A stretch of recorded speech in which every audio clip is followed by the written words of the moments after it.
আল্লাহ রাব্বুল আলামিন বলেন ওয়া তাম্মাত কালিমাতু রাব্বিকা সিদকাও ওয়া আদলা লা মুবাদদিলা লিকালিমাতিহি ওয়া হুয়াস সামিউল আলীম। আল্লাহ রাব্বুল আলামিন বলেন ওয়া তাম্মাত কালিমাতু রাব্বিকা সিদকাও ওয়া আদলা। আমার কোরআন, আমার কালাম, পৃথিবীতে একটি জিনিস আছে যেটা আল্লাহর সৃষ্টি নয়, সেই জিনিসটার নাম হচ্ছে কোরআন। এটা আল্লাহর সৃষ্টি নয়, আল্লাহর মুখের বাণী। আল্লাহ বলছেন আমার কথা কোরআন, এটা তোমাদের জন্য সংবিধান, দাস্তুর, কনস্টিটিউশন, সাদকাও আদলা, সত্য সহকারে। হুয়াল্লাযী আরসালা রাসূলাহু বিল হুদা ওয়া দীনিল হক লিইয়ুযহিরাহু আলাদ দীনি কুল্লিহি ওয়ালাউ কারিহাল মুশরিকুন ওয়ালাউ কারিহাল কাফিরুন। তাফসিরে জাবেরি বলছে, তাফসিরে জালালাইন শরীফ বলছে, তাফসিরে জালালাইন শরীফ বলেন আল্লাহ রাব্বুল আলামিন তার রাসূলকে প্রেরণ করেছে মানুষ রচিত সেকুলারিজম, কমিউনিজম, লেলিল কালমাস, মাউশাতুর আইনকে কবর রচনার জন্য সত্য দিন, সত্য কোরআন সহ আমার আল্লাহ তার নবীকে প্রেরণ করেছেন। আল্লাহ রাব্বুল আলামিন বলেন আমার কিতাব এটা সত্য সহকারী কিতাব। পৃথিবীর এমন কোনো গ্রন্থ নাই যার ভিতরে ভুল নাই, অথচ কোরআন এমন একটি কিতাব যেই কিতাব সম্পর্কে আমার আল্লাহ চ্যালেঞ্জ করে বলেন যালিকাল কিতাবু লা রাইবা ফীহি হুদাল লিল মুত্তাকিন।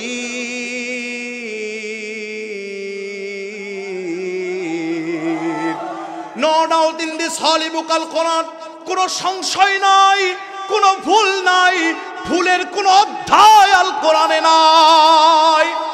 এ কোরআন সিদকাত, সত্য সহকারে তোমাদের কাছে নাজিল করেছি, ওয়া আদলা, এই কোরআনটা ন্যায় ইনসাফ প্রতিষ্ঠার জন্য পৃথিবীতে আমি কোরআন নাজিল করেছি। তার মানে সুপ্রিয় সিরাজগঞ্জবাসী, কোরআন নাজিল হয়েছে আদলা ইনসাফ কায়েমের জন্য। কোরআন যদি কোনোদিন পার্লামেন্টে যায়, পৃথিবীতে কোনো বড় লোক তার জাকাতটা খেয়ে থাকতে পারবে না গরিবের, আর কোনো গরিব জাকাত থেকে বঞ্চিত হবে না। জোরে বলেন ঠিক কিনা? বর্তমান জরিপ এসেছে, মানুষ যদি জাকাত দিত, বাংলাদেশের সমস্ত গরিবদের মাঝখানে জাকাতের টাকা বন্টন করে বাংলাদেশের পার্লামেন্টে অর্থতে ৪,৫০০ কোটি টাকা অবশিষ্ট থাকতো। আল্লাহু আকবার বলবেন না? আল্লাহ বলেন আদলাম, আদলাম, আমার কোরআন এটা ইনসাফ প্রতিষ্ঠার জন্য এসেছে। লা মুবাদদিলা লিকালিমাতিহি, পৃথিবীর কেউ আমার কথাকে পরিবর্তন করতে পারবে না। ওহুয়াস সামিউল আলিম, আর তোমরা যা করছো আমার আল্লাহ দেখছে। তার মানে 96% মুসলমানের দেশে 56 বছর হলো বাংলাদেশ স্বাধীন হওয়ার, তিনটি দল ক্ষমতায় গেল, সবাই মুসলমান ছিল। আর অস্তে কম, সবাই মুসলমান ছিল কিনা? আল্লাহ বলছেন রাষ্ট্রীয় ক্ষমতায় যারা যাবে, 22 নম্বর সূরা হজ 41 নম্বর আয়াতে আল্লাহ বলছেন রাষ্ট্রীয় ক্ষমতায় যারা যাবে তাদের 4 দফা কর্মসূচি হবে। 1 নাম্বার হচ্ছে আল্লাযীনা ইম্মাক্কান্নাহুম ফিল আরদ আকামুস সালাহ। রাষ্ট্রীয় ক্ষমতায় যারা যাবে বাই হুক অ্যান্ড ক্রুক নামাজের বিল সংসদে পাস করবে। মসজিদের মুয়াজ্জিন যখন হাইয়া আলাস সালাত, হাইয়া আলাল ফালাহ বলবে, come to the prayer, come to the success বলবে, পৃথিবীতে কোনো দোকানদার আর দোকানদারি করতে পারবে না, কোনো চাকরিজীবী আর চাকরি করতে পারবে না। নামাজের জন্য মসজিদে যেতে হবে। আল্লাহ বলছেন আমার আইনে কোনো পরিবর্তন নাই। চিৎকার দিয়ে বলেন আল্লাহু আকবার। 56 বছর বাংলাদেশ স্বাধীন হয়েছে, কোন মানুষ নামাজের বিল পাস করে নাই। বোঝা গেল ক্ষমতায় যারা গিয়েছে টাটকা মুনাফিক তারা। কথা বলেন না কেন? টাটকা মুনাফিক তারা। আজও নামাজের বিল পাস করতে পারে নাই। কথা বলেন, কথা বলেন, কথা বলেন। ডক্টর কামাল নাইন ডক্টর কামালের আইন দিয়ে বাংলাদেশ পরিচালিত হয়। আল্লাহর খাবো, আল্লাহর পড়ব, আল্লাহকে সেজদা দিব, আর কোন রক্তে কিনা বাংলাদেশে ডক্টর কামালের আইন আমরা মানতে রাজি না। কথা বলেন ঠিক কিনা? বাংলাদেশে আসিয়া একটা ছোট্ট মেয়ে, নাম শুনেছেন? এই ছোট্ট মেয়েকে যে ধর্ষণ করা হলো, এমন নির্মম ভাবে ধর্ষণ করা হলো, বাংলাদেশের সমস্ত মানুষের চোখে পানি চলে এসেছে। এই ছোট্ট মেয়ের ধর্ষণকারীকে আজ পর্যন্ত দৃষ্টান্তমূলক শাস্তি দিতে পারে নাই। আসিয়া মারা গিয়েছে প্রায় 1 বছর হলো, কিন্তু আসিয়ার হত্যাকারীদের বিচার আজও নিশ্চিত হয় নাই। কিন্তু কোরআনের পার্লামেন্ট থাকলে 24 ঘন্টার ভিতরে বাইতুল মোকাররমের সামনে মাটির ভিতরে পুতায় ইটা মারা হতো, পাথর মারা হতো। কথা বলেন ঠিক কিনা? তাহলে বোঝা গেল যে এই মানুষ রচিত আইন একটা ছোট মেয়ের ধর্ষণকারীদের বিচার সুনিশ্চিত করতে পারে না। 1 বছর যাওয়ার পরে সেই পচা বস্তা পচা আইন বাংলাদেশের 22 কোটি জনগণের নিরাপত্তা দিতে পারে না। এমন আইনের মুখে আমরা জুতা মারি। কথা বলেন। আল্লাহ বলেন আমার আইন সত্য। যারা ডক্টর কামালের আইন পেয়ে নামাজ পড়ছো, রোজা করছো, আর ডক্টর কামালের আইন পেয়ে যারা সেজদা দিচ্ছ, ওহুয়াস সামিউল আলিম। নামাজ পড়ো হাজি সাহেব, রোজাদার, নামাজ পড়ো, রোজা রাখো, দান করো, অথচ আল্লাহর আইনের বিপক্ষে কথা বলো। ওহুয়াস সামিউল আলিম। যা যা বলছো আমি আল্লাহ শুনছি। কোরআনুল কারীমের 43 নম্বর সূরা, সূরা যুখরুফ, আয়াত নাম্বার 44, আল্লাহ বলেন শোনো, ইন্নাহু লাযিকরুল লাকা ওয়া লিকাওমিকা ওয়া সাওফা তুসআলুন। তাফসিরে জাবেরি, তাফসিরে জালালাইন, তাফসির ইবনে কাসির, তাফসিরে বাইজাবি, 1 নয় 2 নয়, প্রায় অসংখ্য তাফসিরে এসেছে এই আয়াতে জিকির মানে আল্লাহর আইন, কনস্টিটিউশন কোরআন। এই কোরআনকে যারা নিজেদের সংবিধান মানতে পারে না, কোরআনকে যারা নিজেদের দাস্তুর মানতে পারে না, তাদের অবস্থাটা কি হবে আমরা কোরআন থেকে শুনে নিই।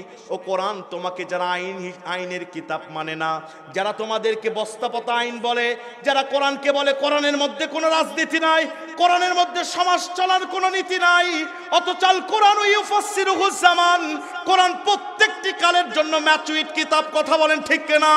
ও কোরআন, তোমাকে একটু প্রশ্ন করতে চাই, বলো তো, তোমাকে যারা মানে না, তোমাকে যারা সংবিধানে আনতে চায় না, সে শুধু তোমাকে পেয়ে যদি 1 খতম কোরআন পড়ে, পড়ার পরে চুমু দিয়ে যদি উপরে রেখে দেয়, মানুষ মারা গেলে যদি পড়ে, রমজান মাসে যদি পড়ে, আর তোমাকে চুমু দিয়ে যদি সম্মানের রাস্তায়, সম্মানের জায়গায় রেখে দেয়, কোরআন বলো তো তাদেরকে তুমি কি জান্নাতে নিয়ে যাবা?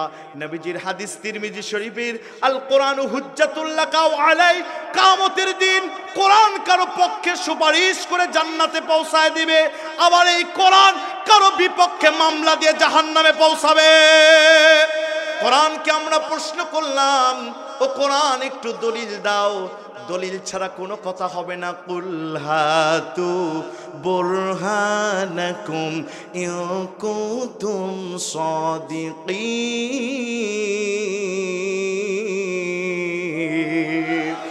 একটা evidence, O my dear mankind, submit your evidence if you demands. তুমি যদি কোনো কিছু প্রমাণ করতে চাও, দলিল দিতে হবে, দলিল ছাড়া কোনো কথা হবে না।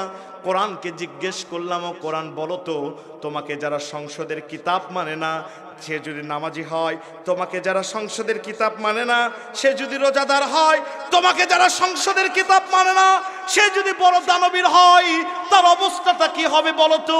কোরআনুল কারীম বলে, কোরআনুল কারীমের 20 নম্বর সূরা, সূরার নাম সূরা তাহা।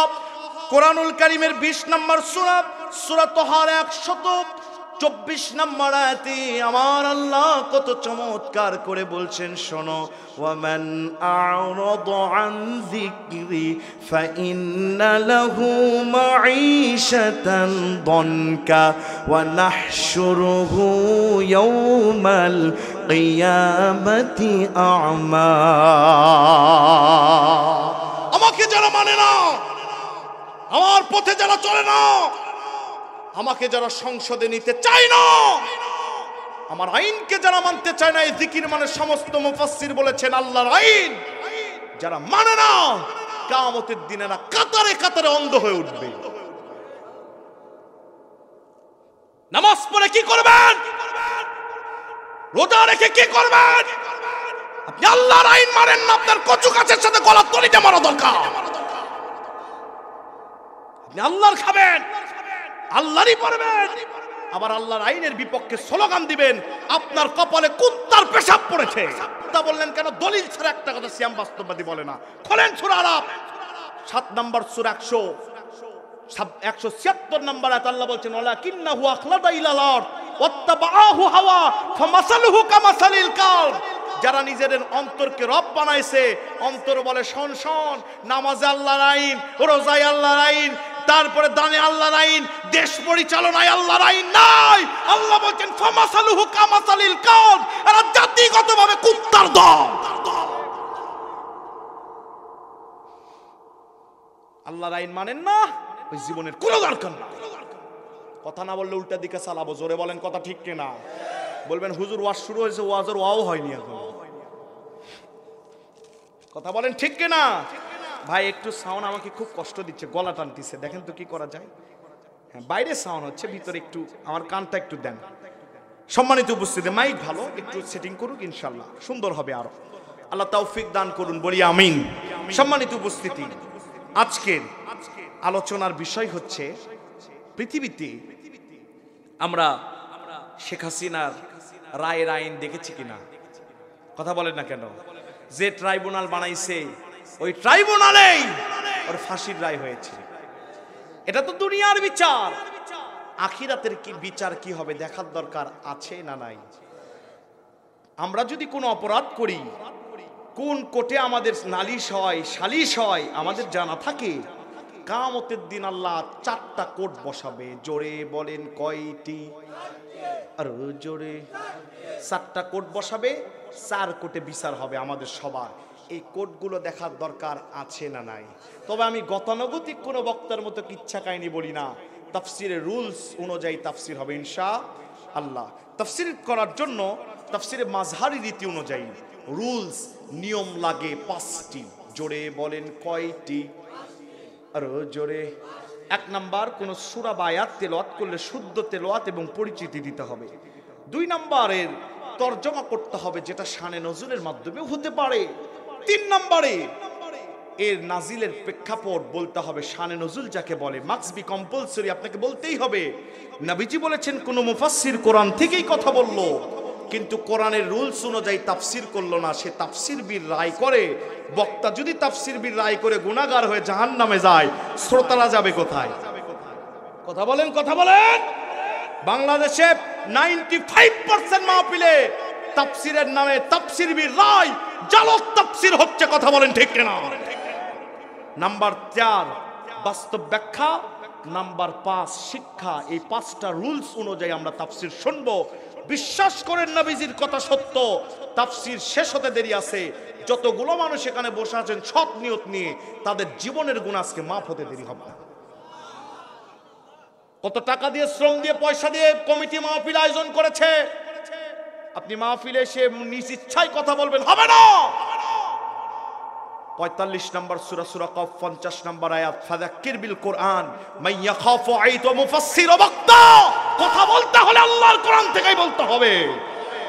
আমি চাচ্ছি এলাকার সমস্ত কবর আযাব যেন আজকে মাফ হয়ে যায়। আপনারা আমার সাথে আছেন তো ইনশাআল্লাহ? দেখি কারা কারা আছেন, তো হাত তোলেন তো, হাত নামান। শয়তান দূর করা দরকার। বলবেন হুজুর শয়তান দূর করার অ্যান্টিবায়োটিক কথা আছে।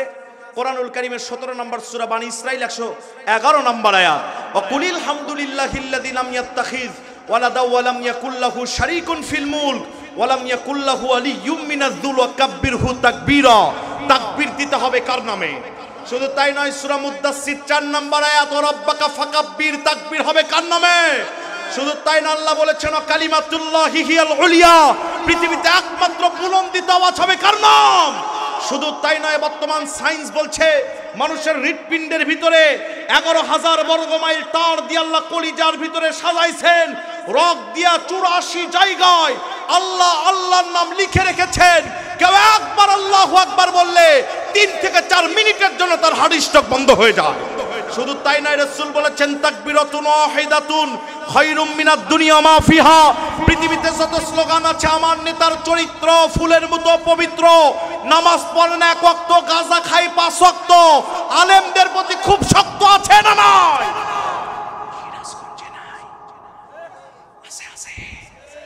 আছে তো? তাহলে সব স্লোগানকে পদদলিত করে দিয়া একমাত্র স্লোগান হবে কার নাম? দেখি কারা কারা বিয়ে করেননি তারা একটু হাত তোলেন। ওই যে ওই ভাই বিয়েই করেনি, হাই আল্লাহ। আচ্ছা আচ্ছা, এবার সবাই হাত তুলেন তো, তোলেন তোলেন, টান টান করেন। আপনাদের এলাকায় টান করা মানে এইরকম এইরকম না, এরকম টান টান করেন। যে হাত তুলবে না হাত প্যারালাইসিস হবে। ভাই তোলেন না কেন? তোলেন, হাত টান টান করেন, গলা আওয়াজ দেন। এই আওয়াজে যুবকদের বিয়ে হবে না, আরো জোরে। হ্যাঁ, আমি এমন তাকবীর দিব যেন কামার খন্ড কাঁপে। পারবেন না? যারা যারা পারবেন না তারা বলেন আমিন। যারা পারবেন না তারা বলেন আমিন। আবার বলে আমিন। যারা পারবেন না তারা বলেন আমিন। এবার যারা পারবেন তারা বলেন আমিন। হ্যাঁ, লিল্লাহে তাকবীর। হয় না? আরো জোরে, লিল্লাহে তাকবীর। আল কোরআনের আলো, কোরআন আছে যেখানে, আলেম ওলামা যেখানে, পরিমণি আছে যেখানে,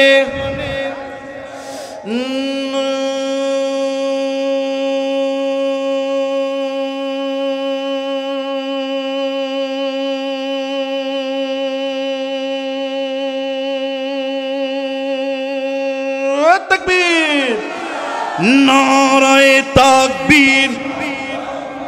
শয়তানের কালো হাত ভেঙে দাও, গুড়িয়ে দাও। আজকের মাহফিল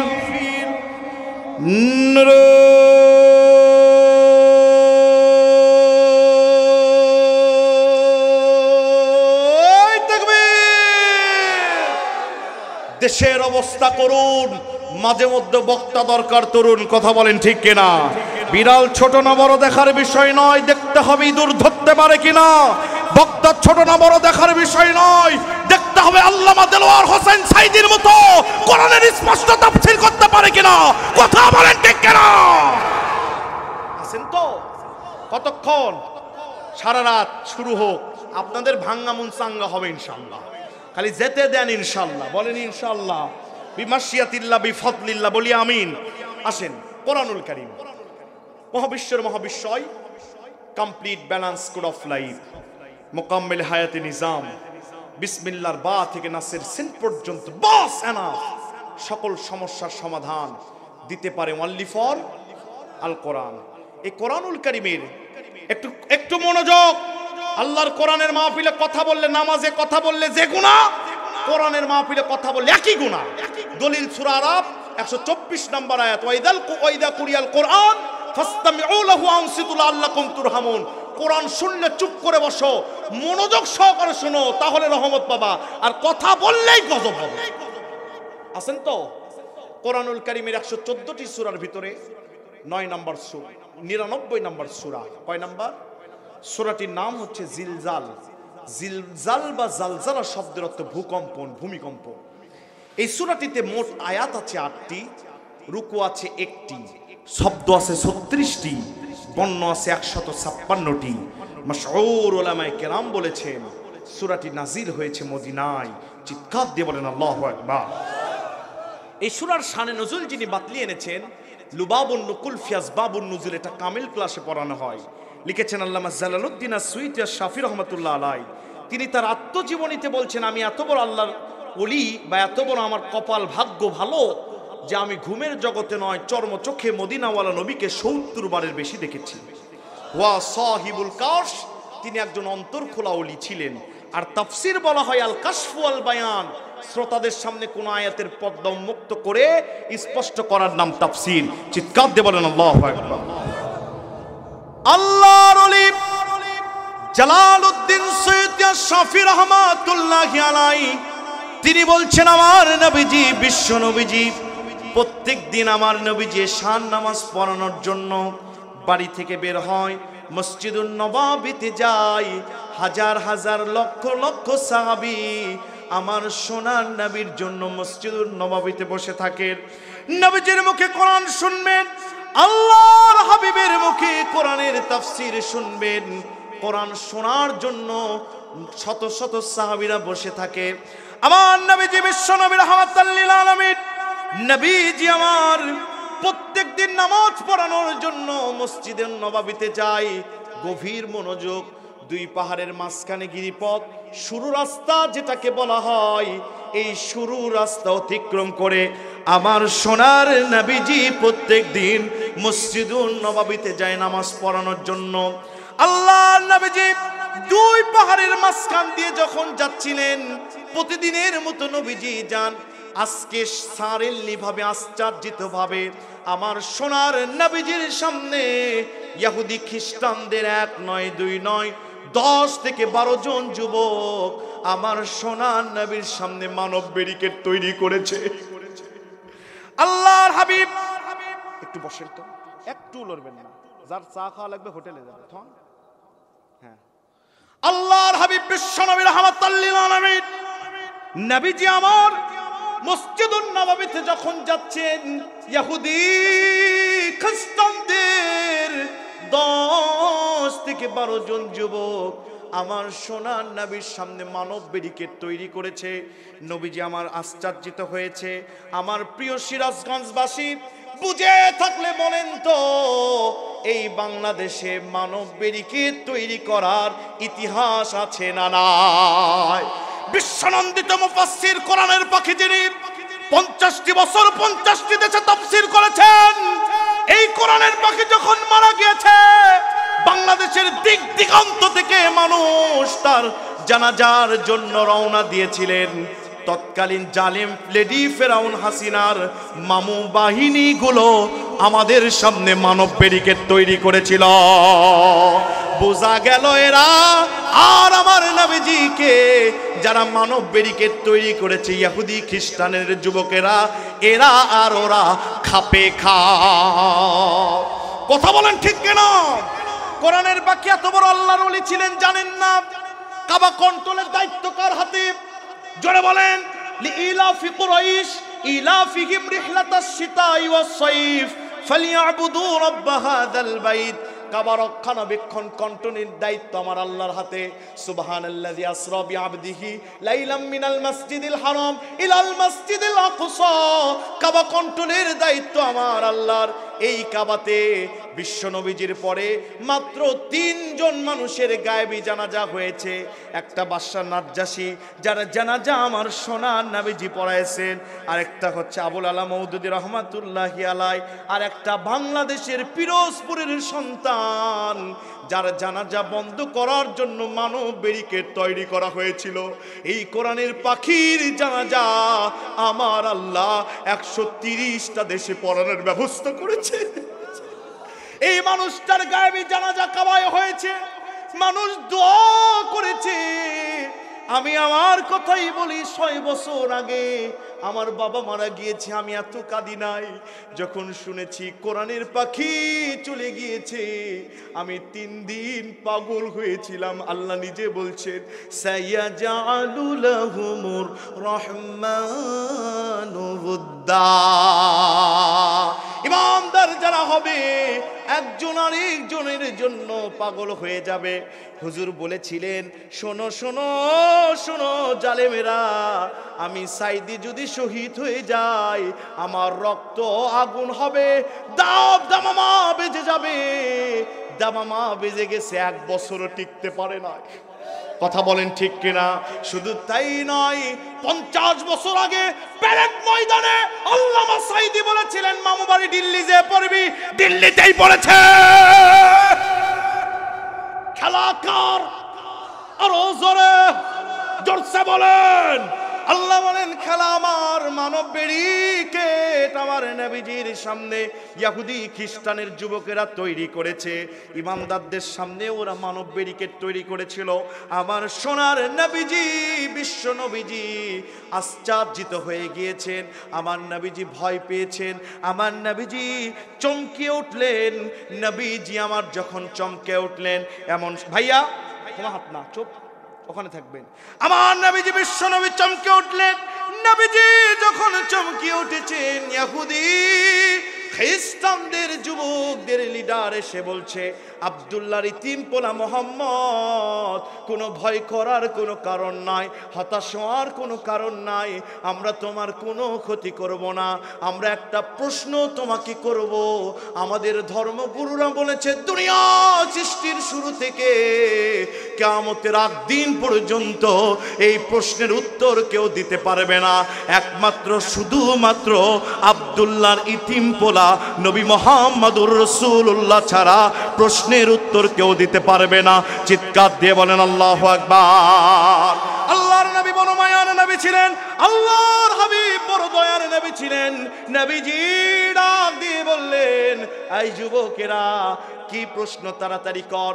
নবীজি মনে মনে ভাবছেন, যুবকরা যদি প্রশ্ন করে, যুবকরা বলছে আমরা যে প্রশ্ন করব এই প্রশ্নের উত্তর যদি অ্যাপ্রোপ্রিয়েট আর যুক্তিসঙ্গত হয়ে যায়, নবী মুহাম্মদ আমরা 10 থেকে 12 জন যুবক আজকে গুহার ভিতরে তোমার হাতে হাত দিয়া তাওবা পড়ি কালেমার পতাকার নিচে চলে আসব, ইসলামের সুচিতল ছায়া আমরা সাবিত হব। চিৎকার দিয়ে বলেন আল্লাহু আকবার। আল্লাহর হাবিব বিশ্ব নবী রাহমাতাল লিল আলামিন নবীজি বড় মায়ার নবী ছিলেন। This is the big blessing and this is the big mercy and bounties from your Lord. Wa ma arsalnaka illa rahmatan lil alamin. আমার নবীজি বড় দয়ার নবী ছিলেন, নবীজি বড় মায়ার নবী ছিলেন। নবীজি মনে মনে ভাবলেন, আমি যদি প্রশ্নের উত্তর দিয়ে দিই, ওরা 10 থেকে 12 জন মুসলমান হবে, ইসলামের বড় কল্যাণ সাধিত হবে। আমার নবী বললেন, মা সালুকুম ইয়া আইয়ুহাশ শাবাব মিনাল ইয়াহুদি ওয়ান নাসারা। ও ইহুদি খ্রিস্টানদের যুবকেরা, প্রশ্ন কি তাড়াতাড়ি কর, তোদের প্রশ্নটা কি একটু তাড়াতাড়ি বল। আমার নবীজি বিশ্ব নবীজি যখন এই প্রশ্ন করেছেন, ইহুদি খ্রিস্টানদের যুবকদের লিডার আমার সোনার নবীর কাছে এসে বলছে, নবী মুহাম্মদ তোমাকে প্রশ্ন করব, কিন্তু প্রশ্ন করার আগে একটা তোমার থেকে প্রমাণ নিব, তুমি কি সত্যি আখিরি জামানার নবী নাকি। কারণ কুল হাতু বুরহানাকুম ইন কুনতুম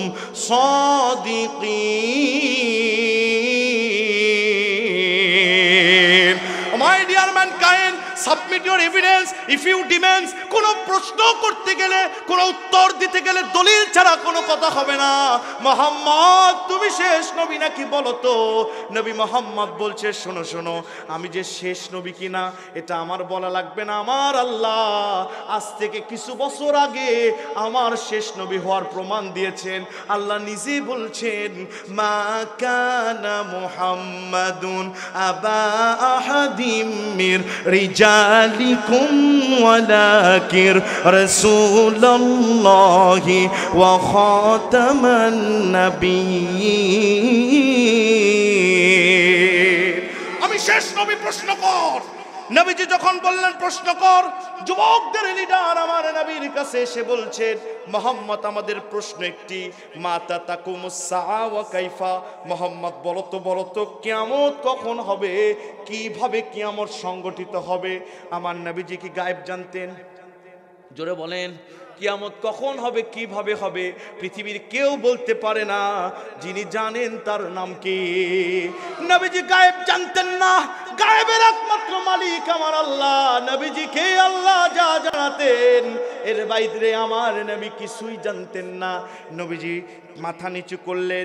ইমামে ফখরুদ্দিন রাজি, তাফসিরে কাবিরের লেখক ইমামে ফখরুদ্দিন রাজি রাহমাতুল্লাহি আলাইহি বলছেন, আমরা চোখ দুটো বন্ধ করলে জোনাকি পোকা দেখতে পাই, লাল কালো আলো দেখতে পাই। আর আমার নবীজি যখন বেকায়দার কোনো প্রশ্নের সম্মুখীন হতেন, নবীজি আমার বিশ্ব নবীজি চোখ দুটো বন্ধ করে দিতেন।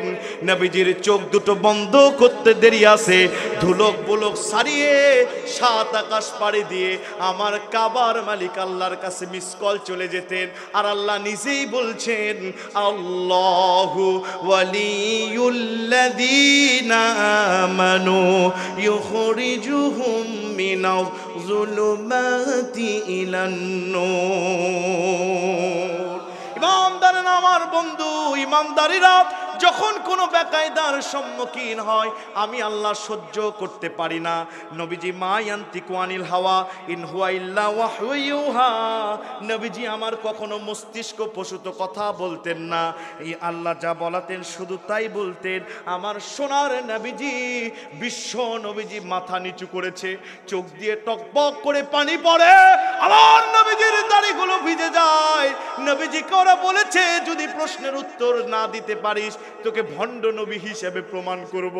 নবীজির চোখ দিয়ে পানি পড়ে যায়। আমার আল্লাহ সহ্য করে নাই, ডাইরেক্ট ডাক দিয়ে বলে, এই জিবরিল দেরি করিস না, আমার সোনার নবীকে ওরা ইহুদি খ্রিস্টানদের যুবকেরা আমার নবীকে মানব ব্যারিকেড তৈরি করে বেকায়দার প্রশ্ন করেছে। বেকায়দার প্রশ্নের জবাবে দুনিয়া সৃষ্টির 50,000 বছর আগে বাইতুল ইজ্জা নামক জায়গার কলম দিয়া লাউহে মাহফুজে সংরক্ষিত কোরআনুল কারীমের 99 নম্বর সূরা 8 আয়াত বিশিষ্ট সূরা জিলজালের 8টি আয়াত আমি আল্লাহ নিজে লিখেছিলাম। সূরা জিলজাল পুরোটি লিখেছি। আমার নবীর চোখ দিয়ে পানি পড়ে, নবীজি কোনো উত্তর দেয় না। আমার নবীকে ওরা বেকায়দার প্রশ্ন করেছে, রে জিবরিল যা যা পুরো জিলজাল আমার সোনার নবীর কাছে নাজিল করে দে। নারায়ে তাকবীর। এখন প্রশ্ন হলো, জিবরিল কত বড়? কেউ কি জানেন? না জানলে বলেন জানি না। আরো জোরে জোরসে বলেন দেখি, কারা কারা ঘুমাচ্ছেন হাত তোলেন। চা খেয়েও ঘুম ধরে আপনার? আমার ভাইরা লক্ষ্য করেন, আল্লাহ নবী বিশ্ব নবীর কাছে জিবরিল আসবে।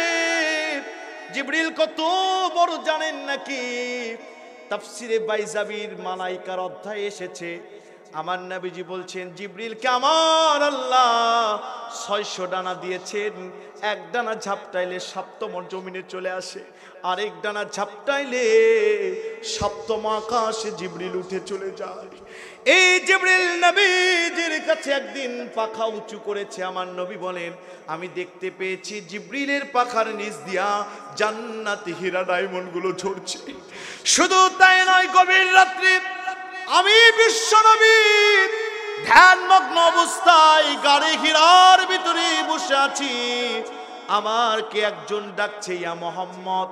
আমি আকাশের দিকে তাকিয়ে দেখি একজন সিংহাসনে বসে আছে, যার এতই দৈর্ঘ্য এতই প্রস্থ, যার বিশালত্বের কারণে আমি আল্লাহর হাবিব আকাশের এক চুল জায়গা দেখতে পাই না। নবীজি বলেন, জিবরিল তোর মুখে আমি অনেকদিন ধরে হাসি দেখি না, তোর কপালে কেন ভাঁজ বলে তো জিবরিল।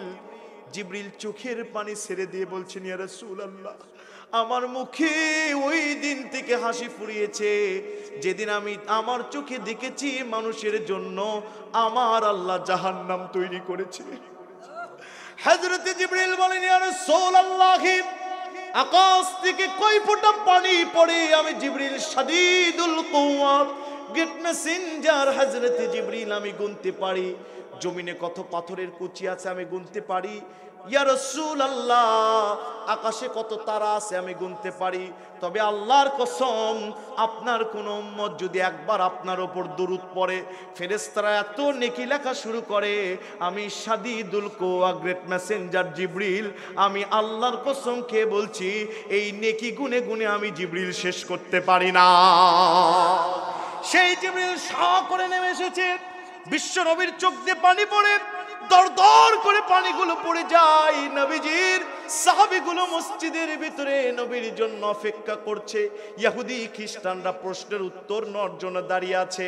নবীজি আমার চোখ বন্ধ করেছেন।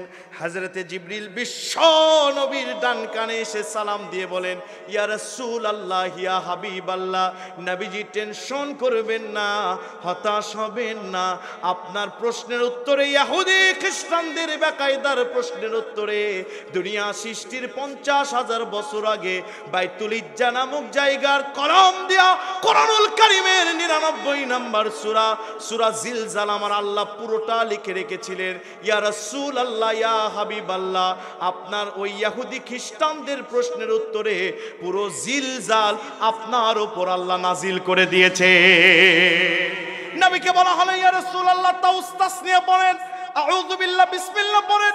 নবীজি তাওস্তাস নিয়ে পড়ে নিলেন। আমার নবীজি চোখের পানিগুলো মুছে দিলেন। মুছে দেওয়ার পরে মুস্কি হেসে দিলেন। কোরআনের আয়াত নাজিল হয়ে গেল। নবীকে জিবরিল বলছেন, নবী পড়েন, ইদা জুলজিলাতিল আরদু জিলজালাহা। তাফসীর কেবল শুরু হচ্ছে, খুব মনোযোগ। আলেম ওলামা যারা আছেন কাছে আসবেন। আমি চাচ্ছি আজকে জীবনের গুনাহ মাফ হয়ে যাবে। আমার কেন যেন মন বলছে পুরো মাঠ রহমতের ফেরেশতারা বসে গেছে। আল্লাহু আকবার বলবেন না?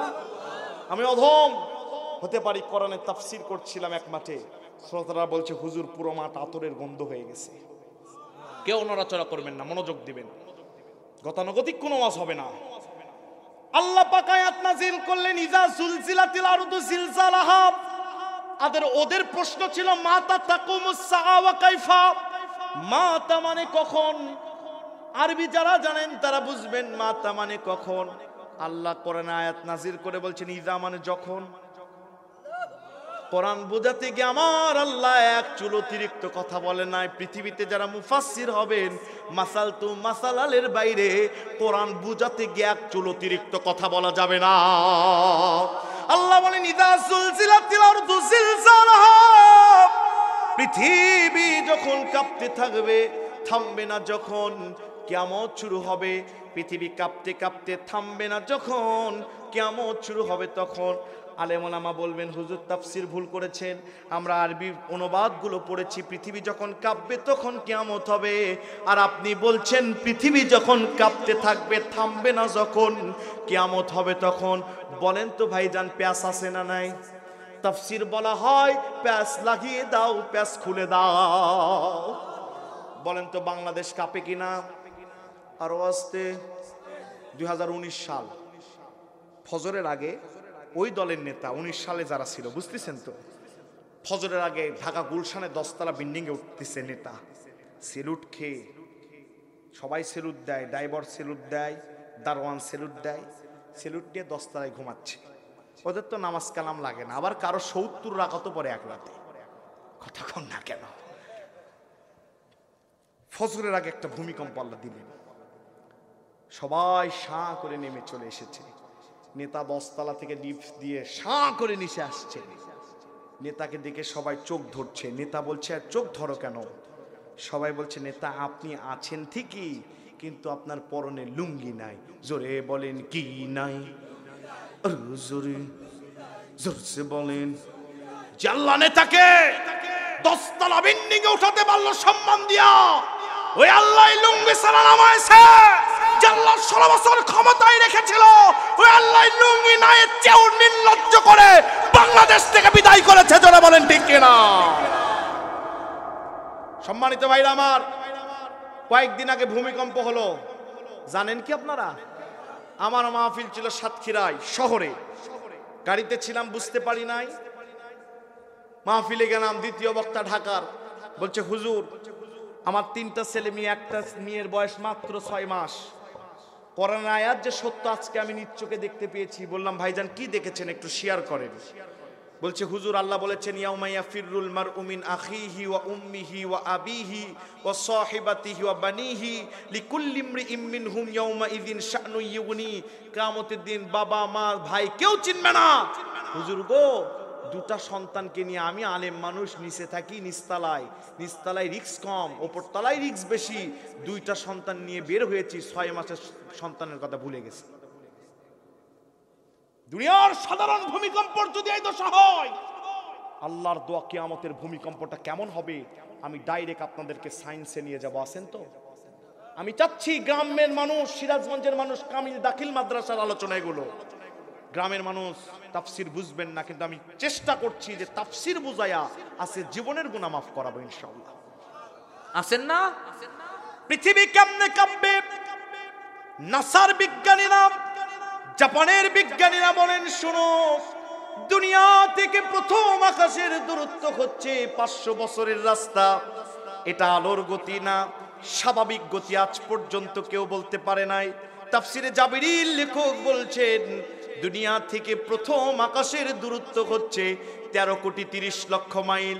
প্রথম আকাশ আল্লাহ তৈরি করেছেন কাঁচ দিয়া, কাচের আকাশের ঘনত্ব দিয়েছেন 13 কোটি 30 লক্ষ মাইল।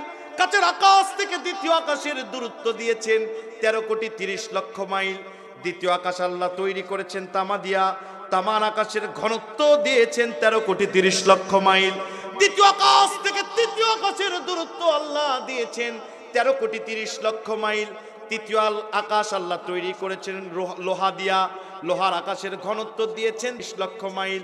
লোহার আকাশ থেকে চতুর্থ আকাশ, এই চতুর্থ আকাশের দূরত্ব আমার আল্লাহ দিয়েছেন 13 কোটি 30 লক্ষ মাইল। চতুর্থ আকাশ থেকে আল্লাহ পাক চতুর্থ আকাশ তৈরি করেছেন রূপা দিয়া, পঞ্চম আকাশ তৈরি করেছেন 22 ক্যারেটের সোনা দিয়া, ষষ্ঠ আকাশ তৈরি করেছেন লাল ইয়াকুত পাথর দিয়া, যেটা সোনার চেয়ে 27 গুণ বেশি দাম বেশি। পঞ্চম আকাশ তৈরি করেছেন লোহা সোনা, ষষ্ঠ আকাশ তৈরি করেছেন লাল ইয়াকুত পাথর দিয়া, সপ্তম আকাশ তৈরি করেছেন মারমার হীরা ডায়মন্ড সোনা দিয়া। আমার ভাইরা গভীর মনোযোগ দিবেন, এক একটা আকাশের ঘনত্ব হচ্ছে 13 কোটি 30 লক্ষ মাইল। এক একটা আকাশ থেকে আরেকটা আকাশের দূরত্ব হচ্ছে 13 কোটি 30 লক্ষ মাইল। আমার সোনার নবীজি বলেন, শোনো দুনিয়ার মানুষ কান পেতে শুনে রেখে দাও, সাহারা মরুভূমির ভিতরে একটা আংটির অস্তিত্ব যেমন সামান্য, মরুভূমির কাছে আংটি যেমন সামান্য, আল্লাহর একটা আকাশের কাছে আরেকটা আকাশ ওই রকম সামান্য। মুফাসসির সপ্তম আকাশের বর্ণনা দিতে গিয়ে কলব টেনে দিয়ে বলছে, আল্লাহু আ'লামু বিমুরাদিহি। এরপরে আল্লাহর আরশ কত দূর কেউ জানে না। আল্লাহ 6টি জিনিসকে আযীম বলেছেন। তাফসীরে জাবিরি বলছে, আযীম মানে যার শুরু আছে শেষ নাই। আল্লাহ বলছেন আরশুল আযীম, আল্লাহ বলছেন আল্লাহ বলছেন ওয়াহুয়াস সামিউল, আল্লাহ বলছেন আমি আযীম। আল্লাহ নবীকে বলেছেন ওয়া ইন্নাকা লাআলা খুলুকিন আযীম, and verily you are most exceptional moras। আল্লাহ কিয়ামতের ভূমিকম্পকে বলেছেন ইন্না জালজালাতাস সাআতি শাইউন আযীম। আল্লাহ কোরআনকে বলেছে আযীম। আযীম মানে যার বর্ণনা মানুষ শুরু করতে পারবে, পৃথিবীর কেউ তার বর্ণনা দিয়ে শেষ করতে পারবে না। তার মানে কিয়ামতের আগ দিন পর্যন্ত আমার সোনার নবীজির জীবনের এক একটা ধারা বর্ণনা করে মুফাসসিররা মাহফিল শেষ করবে, কিন্তু আমার নবীজির জীবনী বর্ণনা করে কিয়ামত পর্যন্ত কেউ শেষ করতে পারবে না। চিৎকার দিয়ে বলেন আল্লাহু আকবার। আল্লাহ প্রথম আকাশে এগুলো রেখেছেন আলফা এ, আলফা বি, নেহারিকা পুঞ্জ, চাঁদ, সূর্য, নক্ষত্র, ব্ল্যাক হোল। বিজ্ঞানীরা বলেন দুনিয়ার মানুষ, একটা সূর্য দুনিয়া থেকে 9 কোটি 30 লক্ষ মাইল বড়। এই সূর্যকে আল্লাহ জ্বালানোর জন্য প্রত্যেক সেকেন্ডে 40,000 ফারেনহাইট বিদ্যুৎ আল্লাহর লাগে। এত বড় সূর্য হওয়ার পরে নক্ষত্রের কেন্দ্রের ব্যাস থেকে মাত্র 30 লক্ষ মাইল দূরে, নক্ষত্রের ভিতরে আর তেমন কোনো অস্তিত্বই নাই। আল্লাহ রেখেছেন নক্ষত্র, চাঁদ, নেহারিকা পুঞ্জ, লিখেছেন ব্ল্যাক হোল। বিজ্ঞানীরা বলেন একটা ছোট বাচ্চার মুখের ভিতরে যদি একটা চকলেট দেওয়া হয়, নিমিষেই চকলেট যেমন গায়েব হয়ে যাবে, আল্লাহর ব্ল্যাক হোলের ভিতরে চাঁদ, সূর্য, নক্ষত্র যদি দেওয়া হয়, নিমিষেই সব কিছু গায়েব হয়ে যাবেন। আল্লাহ বলছেন ইযা জুলজিলাতিল আরদু জিলজালাহা। আল্লাহর হুকুমে হযরত হযরত ইসরাফিল যখন প্রথম ফু দিয়ে দিবে, পড়ে যাবে আল্লাহর কাছের আকাশ, পড়ে যাবে তামার আকাশ, পড়ে যাবে লোহার আকাশ, পড়ে যাবে রূপার আকাশ, পড়ে যাবে সোনার আকাশ, পড়ে যাবে লাল ইয়াকুত পাথরের আকাশ, পড়ে যাবে ডায়মন্ডের আকাশ। চাঁদ সূর্য নক্ষত্র ঠাস ঠাস করে জমিনে পড়ে যাবে যখন, জমিন কাঁপতে কাঁপতে থামবে না যখন, কিয়ামত সংগঠিত না হওয়া পর্যন্ত থামবে না যখন, কিয়ামত সংগঠিত না হওয়া পর্যন্ত থামবে না যখন, কিয়ামত হয়ে যাবে তখন। জোরে বলেন আল্লাহু আকবার। তার মানে চাঁদ সূর্য নক্ষত্র ঠাস ঠাস করে জমিনে এক এক করে পড়ে যাবে, জমিন কাঁপতে কাঁপতে কি হবে আমার ভাইরা? বাংলা রাশিয়ার বিজ্ঞানীরা কয়েক বছর আগে গবেষণা করেছেন, রাশিয়ার বিজ্ঞানীরা 11 বছর গবেষণা করে মাটির 1100 কিলোমিটার নিচে তারা খুললেন, খোঁড়ার পরে মাটির নিচে আগ্নেয়গিরি আছে, ও আগুন আছে না নাই? আছে না নাই? আগুনের কারণে যন্ত্রগুলো গলে যাচ্ছে। বিজ্ঞানীরা আরো 1 বছর গবেষণা করে অত্যাধুনিক যন্ত্র আবিষ্কার করলেন। এটা আবিষ্কার করার পরে মাটির নিচে খুঁড়তে লাগলেন, একটু ফাঁকা হয়েছে সুয়েজ ছিদ্রর মতো, ইথার যন্ত্র লাগায়া কান দিয়ে দেখে মাটির নিচ থেকে মানুষের বাঁচাও বাঁচাও কান্নার আওয়াজ আসছে। বিজ্ঞানীরা চলে গেছেন মুফাসসিরদের কাছে, যে বলছে মাটির নিচে মানুষের আওয়াজ কেমনে? বিজ্ঞানীরা বলছেন মাটির নিচে আল্লাহ জাহান্নাম তৈরি করেছে, কিছু খুঁড়তে যে সাপ বের করবা না, চলে আসো। গবেষণা বন্ধ হয়েছে। মাটির নিচে 7টা প্লেট আছে, তরকারি রান্না করতে গিয়ে একটা আরেকটার উপর উঠে যায়। যেমন বিজ্ঞানীরা বলছেন যখন হযরত ইসরাফিল এক ফু দিবে, চাঁদ সূর্য নক্ষত্র ঠাস ঠাস করে পড়বে, মাটির প্লেটগুলো একটার উপর আরেকটা ঢেউ খেতে থাকবে। ওয়া আখরাজাতিল আরদু আসকালাহা, জমিন এই সব কিছু যখন বের করে দিবে মাটির নিচ থেকে, কিয়ামত শুরু হয়ে যাবে তখন। চিৎকার দিয়ে বলেন আল্লাহু আকবার। কষ্ট পাচ্ছেন? আধা ঘন্টা যদি চলে, কোর্ট কিন্তু বসেইনি এখনো, আসেন না? আমি খুব কষ্ট পাই আমার কাছ থেকে সামনে থেকে কোনো মানুষ উঠলে, একটু মনোযোগ দিবেন, পেশাব লাগলে এখানেই মুতবেন, তা উঠা যাবে না। কথা কন না কেন ভাইরা আমার, বাবাজিরা আমার? জমিন কাঁপতে কাঁপতে কিয়ামত হবে যখন, ওয়া আখরাজাতিল আরদু আসকালাহা, জমিন তার নিচ থেকে সবকিছু বের করে দিবে। তাফসীর ইবনে আশুর, ইমাম ইবনে আশুর রহমাতুল্লাহি আলাইহি বলছেন, জমিন মাটির নিচ থেকে 2টি জিনিস বের করবে। জোরে বলেন কয়টি? আর জোরে জোরসে বলেন। মাটির নিচ থেকে নাম্বার 1, ফার্স্ট অফ অল, 1 নম্বরে জমিন বের করবে সোনা দানা রূপা যা কিছু আছে, মাটির সবকিছু বের করে দিবে। সৌদি আরবে আল্লাহ দিয়েছেন 5টা খনি, এই খনিগুলো তাদের হাতের নাগালে করে দিয়েছেন। সৌদি আরবের কোনো মানুষ পৃথিবীর কোনো দেশে যে চাকরির জন্য ভিক্ষার ঝুলি পাতায় না, বাংলাদেশে আমার আল্লাহ 1 নয় 2 নয়, মায়া করে দয়া করে 60টি সোনার খনি, 60টি খনি দিয়েছেন। আরো জোরে পঞ্চগড়ে মাহফিলে যায়, বলে হুজুর মাটির নিচে ছোট্ট পাথর পুঁতে রেখি 15 দিন পর এত বড় পাথর হয়ে যায়। আল্লাহ খনি তৈরি করেছে, 7টা খনি থাকার পরেও বাংলাদেশের যুবকেরা বেকারত্বের কারণে অন্য দেশে যে বলে আল্লাহর রাস্তে একটা চাকরি ভিক্ষা দেয়। কথা কোন ঠিক কিনা? এই খনিগুলো আল্লাহ হাতের নাগালে দিবেন, সত্য হচ্ছে একটি। জোরে বলেন কয়টি? আরো জোরে। আল্লাহ বলছেন, আল্লাহ চমৎকার বলে বলছেন, আহলাল কুরআন আমানু ওয়াত্তাকাউ লাফাতাহনা আলাইহিম বারাকাতিম মিনাস সামাই ওয়াল আরদ। জোরে বলেন আল্লাহু আকবার। ওয়ালাউ আন্না আহলাল কুরআন আমানু, কোন সম্প্রদায়ের লোক যদি ঈমান আনে, ওয়াত্তাকাউ আল্লাহকে ভয় করে, আল্লাহ আকাশ জমিনের সব দরজা খুলে দিবে। আল্লাহ বলছেন আমার বান্দাদের শোনো, ওয়া আখরাজাতিল আরদু আসকালাহা, মাটির নিচ থেকে সোনা দানা রূপাগুলো সব বের করব। যারা দুনিয়াতে ভাই হয়ে ভাইয়ের সম্পদ মেরেছে, ভাই হয়ে ভাইয়ের জমির আল ঠেলে দিছে, এলাকায় নাই সব আল্লাহর ওলি আছে না নাই? নামাজ পড়ে দাঁড়িয়ে রাখে, ভাইয়ের সম্পদ মেরে খা আছে না নয়? হাত কামড়াবে, কি কামড়াবে? কোনদিন সুযোগ হলে আপনাদেরকে বলবো, আমি কোরআন থেকে রিসেন্টলি বানাইছি, কোরআনের প্রায় 100টা আয়াত দিয়া মুসলমানের ভিতরে 36 প্রকার মুসলমান জাহান্নামে যাবে। মুমিন যারা, এই মুমিনদের জন্য আল্লাহ কোরআনে 11টি পুরস্কার 12টি পুরস্কার রেখে দিয়েছেন। শহীদ যারা হবে, শহীদদের জন্য 10টি পুরস্কার রেখেছেন। মুনাফিকের 19টা আলামত, জালেমের 14টা আলামত, এরকম গবেষণা করে বানাইছি। আমার ভাইরা, কিয়ামতের দিন যারা জাহান্নামে যাবে তাদের 10টা আফসোস থাকবে। তার ভিতর অন্যতম হচ্ছে তারা নিজেদের হাতটা কামড়াবে, ইয়াদাইহি, হাতগুলো কামড়াবে আর বলবে এই সম্পদের জন্য, এই নেতার কর্মী হওয়ার জন্য ভাই হয়ে ভাইকে মেরেছি, ভাই হয়ে ভাইয়ের সম্পদগুলো কেড়ে নিয়েছি।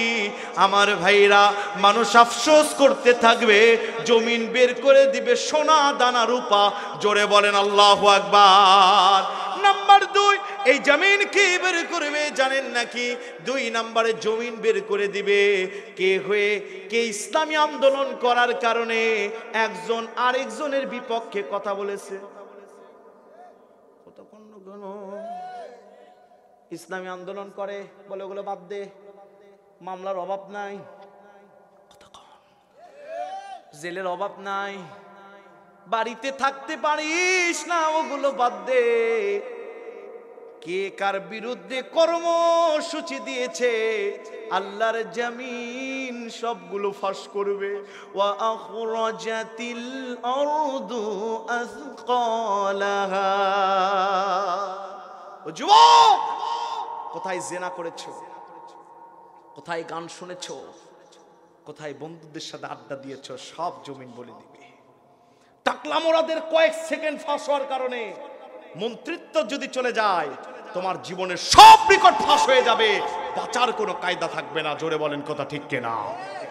জমিন এগুলো যখন বের করে দিবে, ওয়াকালাল ইনসানু মা লাহা, সংশয়বাদী আর নাই রাজ্যবাদীরা বলবে জমিনের কি হলো, জমিন এগুলো বের করে দেয় কেন? আলেম ওলামা বলবেন, হুজুর আবার তাফসীর ভুল করেছেন। ইনসান নিসিয়ন থেকে গঠিত, উনাসুন অথবা নিসিয়ন, ইনসান নিসিয়ন থেকে গঠিত, মানে মানুষ। আল্লাহ ইনসান শব্দ ব্যবহার করেছে। আপনি কেন বলছেন সংশয়বাদী আর নৈরাজ্যবাদীরা? পেশ আছে না নাই? আল্লাহ বললেন মানুষ, আর আপনি বলছেন সংশয়বাদী নৈরাজ্যবাদী। পেশ আছে। কোরআন বুঝতে গেলে হাদিস বুঝতে হয়। আমার সোনার নবীজি বলেছে, লা তাকুমুস সাআ হাত্তা ইউকালা ফিল আরদি আল্লাহ আল্লাহ। আমার নবী বলেন, ওদিন পর্যন্ত পৃথিবীতে কিয়ামত হবে না যেই দিন পর্যন্ত একটা মানুষ আল্লাহ আল্লাহ ডাক নেওয়ানা লোক থাকবে। তার মানে যারা বাংলাদেশে ক্যাসিনো চালু করতে চায়, যারা মানুষ রচিত পচা ইট তৈরি করতে চায়, লেলিল কালমাস মাউসেত এবং ডক্টর কামানের আইন যারা কায়েম করতে চায়, এদের উপর যখন কিয়ামত নাজিল হয়ে যাবে, হঠাৎ ভূমিকম্পে যখন বাংলাদেশ কেঁপে উঠেছে, হঠাৎ ভূমিকম্পই একদিন কিয়ামত সংগঠিত হবে এদের উপরে। জোরে বলেন কথা ঠিক কিনা? আল্লাহর কোরআন বলেন, বিআন্না রাব্বাকা, আল্লাহর কোরআন বলেন, ইয়াউমা ইদিন তুহাদ্দিসু আখবারাহা, সব কিছু কিরামান কাতিবিন, এবং আমার ভাইরা জমিন বলে দিবে। কিয়ামতের দিন দেহের ভিতর থেকে 10টা জিনিস সাক্ষী দিবেন আমাদের পক্ষে বিপক্ষে। আমি ওগুলোর দিকে যাব না। আল্লাহ বলেন, বিআন্না রাব্বাকা হালাহা, তাদের রবের হুকুমে সব কিছু বের করে দিবেন। খুব মনোযোগ, 4টি দল কায়েম হবে। আমি যাচ্ছি, মনোযোগ দেন। আমি গত রাত্রে প্রায় 3.5 ঘন্টা তাফসীর করেছিলাম এই আয়াতের এই সূরার উপরে, কিন্তু গভীর রাত, শীতের রাত, বুঝতে আপনাদের কষ্ট হবে।